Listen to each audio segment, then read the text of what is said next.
Okay, so hello to all audience of Melzone Radio Show. We are on Oxygène Radio and we are in Rennes at the Étage, and we have the huge pleasure to be with AYRON Jones. Hello, how are you? Good. I'm living the dream right now, man. Live the dream. Cool. So, thanks a lot for taking time to answer some questions. How are things in your life at the moment? Oh, they're a little chaotic, you know. I'm like a lot of traveling, a lot of shows being played, but it's all in all, it's been good, man. I can't complain really. I'm having a good life right now. Okay. Yeah. That's cool. So, for someone who is not very familiar with you and your career, can you introduce us a brief biography and the story of the band? Yeah. I came from Seattle, Washington. I was an independent artist for about 10 years, from 2010 to 2020. And in 2020, I got signed to my first major label. But before that, I'd done a lot of work as an indie artist. I'd opened for B.B. King and a lot of blues artists, Jeff Beck. Opened for Robin Trower and the Los Lonely Boys. And so I did a lot of kind of roots music then. And then in 2020, I got signed to my first rock record label with Big Machine Records, John Varvatos Records. And then after that, my career kind of took off. I had my first single in the U.S., went number 4. My second single in the U.S. went number 1. And then I had a single in Germany go number 1. And then after that, everything opened up. I started touring again, and now I'm here. You know, this is what's been going on. So the last year I've been touring straight, and everything's just been on the up and up, you know. So you are.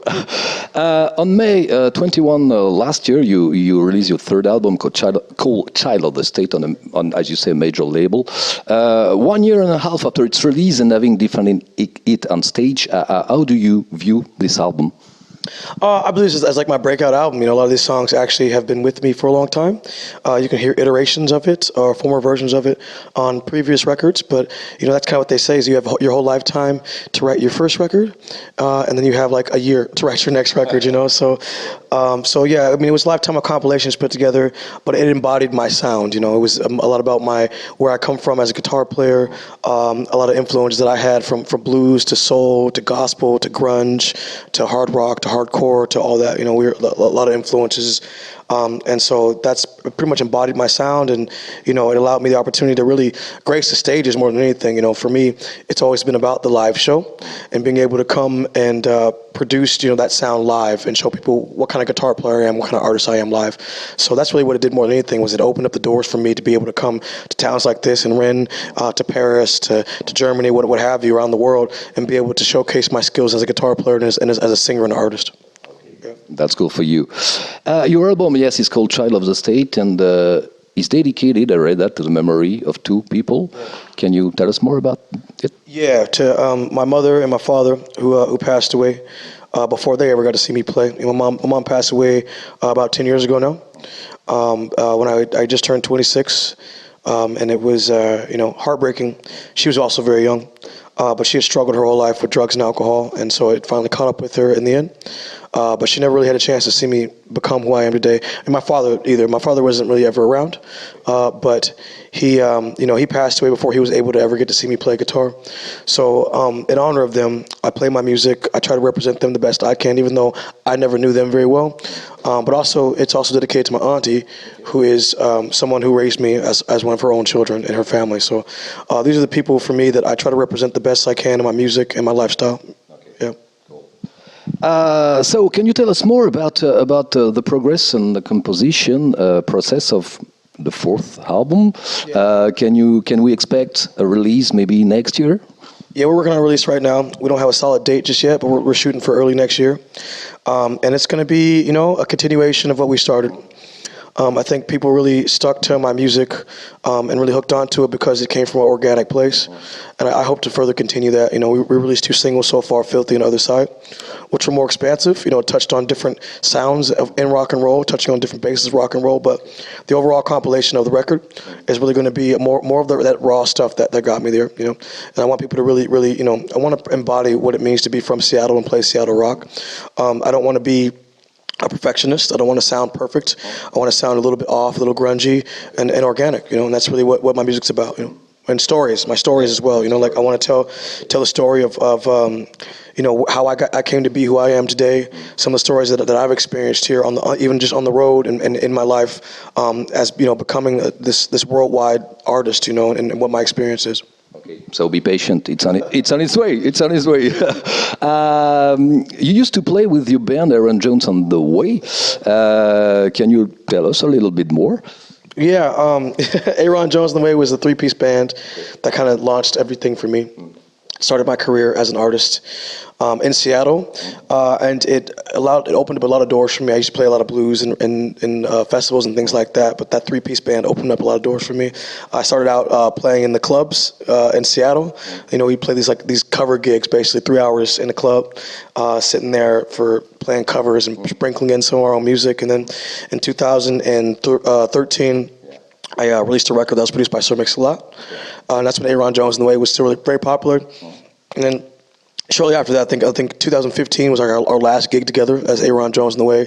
And that's when I decided to just take it and turn the name of the project, to AYRON JONES. You know, even though it was always really AYRON JONES, you know, like it really was always me playing my music. You know, I was teaching these guys my sound. They definitely had input. You know, the original members had some input, but it was really all about my music. You know, and so that's when I decided that it was just time for me to just go ahead and just take on the full embodiment of me. You know.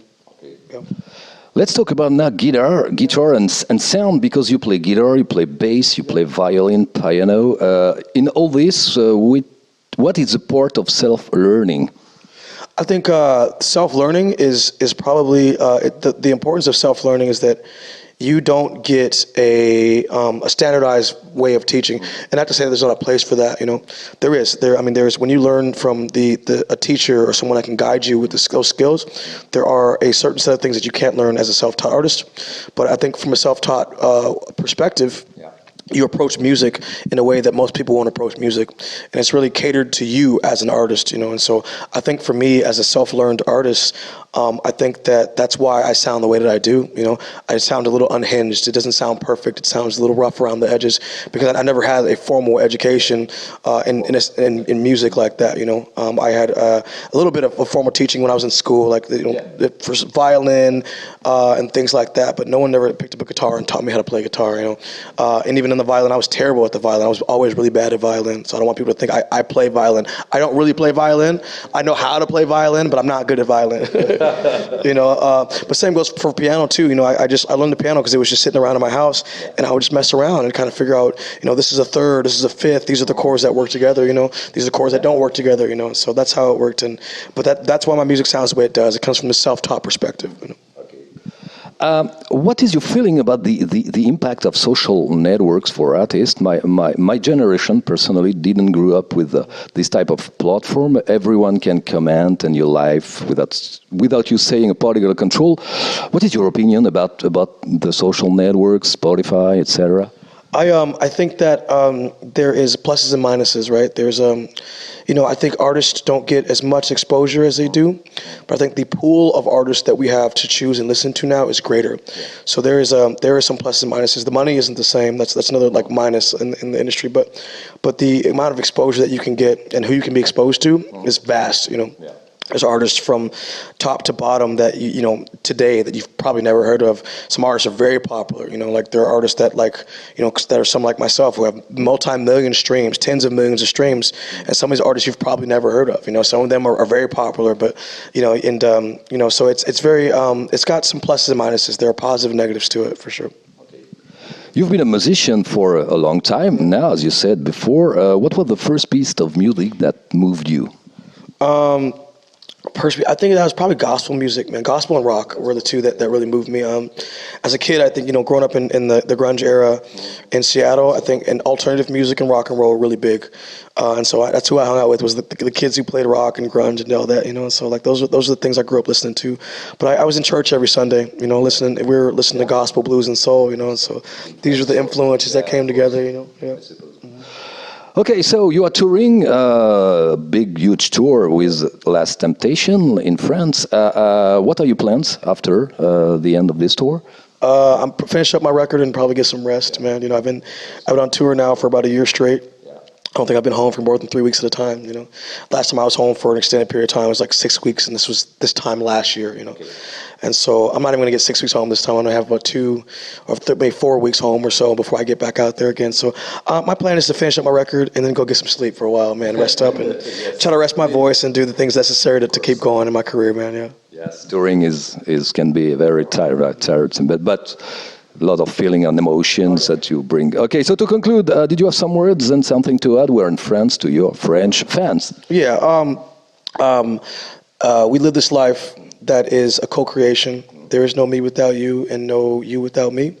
And I'm thankful for what we've created together. And so I want to thank all my French fans who've opened the doors, and my supporters that have opened the doors and allowed me to grace this country with my music, because I couldn't be here without you. And so thank you for this creation. Okay, thank you very much. This was AYRON JONES in Rennes at the Étage. We wish you a lot of good things for you, for the band, for your family, for your friends, a lot of success that you expect, desired. Thank you very much, and have a good show. Bye. Au revoir.